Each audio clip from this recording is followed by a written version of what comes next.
বন্ধুরা, আমি প্রতিদিন অফিসের কাজে ফাঁকি দিয়ে বাথরুমে বসে মজা করি। এতক্ষণই বস আমাকে কল করে, হ্যাঁ বলুন বস, তুমি কোথায়? দ্রুত আমার সঙ্গে দেখা করো। এবার আমাদের এই কোম্পানি ডুবে যাওয়ার হাত থেকে কেউ বাঁচাতে পারবে না। তোমরা সকলে চাকরিটা ছেড়ে দাও।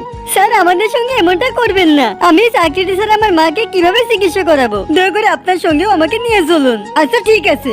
তুমি কি বলছো? এটা আমি তোমার গার্লফ্রেন্ড হবো? আমার বাবা আমাকে একটি পাগল মেয়ের সঙ্গে জোর করে বিয়ে দিচ্ছে। এই জন্য তোমাকে কিছুদিন আমার প্রেমিকা হওয়ার অভিনয় করতে হবে। যেন মামার বাড়ির আবদার অমনি বললাম আর হয়ে গেল। এর বিনিময়ে আমি তোমাকে 10 কোটি টাকা দিব। বস, আমি তো রাজি, শুধু তো মজা করছিলাম। আরে রাহুল, তুমি এখানে? এটা আমার বান্ধবী। আচ্ছা তাহলে এটা সে সাতজনের যাকে তুমি ভালোবাসো। কি বললেন আপনি? এটা সহ্য করলে আরো 10 লাখ টাকা দিব।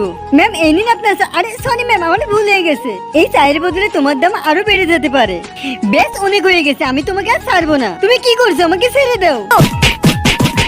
রাহুল, আমাকে বাঁচাও। সরি, আমি লেডিস টয়লেটে আসতে পারবো না। তারপর আমি রাহুলের আব্বু আম্মুর সঙ্গে দেখা করতে যাই। আম্বানি স্যার, এই মেয়েটি অনেক খারাপ। ও আমাকে বাথরুমের মধ্যে নিয়ে পিটিয়েছে। রাহুল, তুমি কি এই মেয়েটির জন্য নকল কোম্পানি খুলেছিলে? হ্যাঁ, যখন ওর সঙ্গে দেখা হয়েছিল তখন ওর খুব চাকরির প্রয়োজন ছিল। বন্ধুরা, নেক্সট পার্টের জন্য চ্যানেলটিকে সাবস্ক্রাইব করো।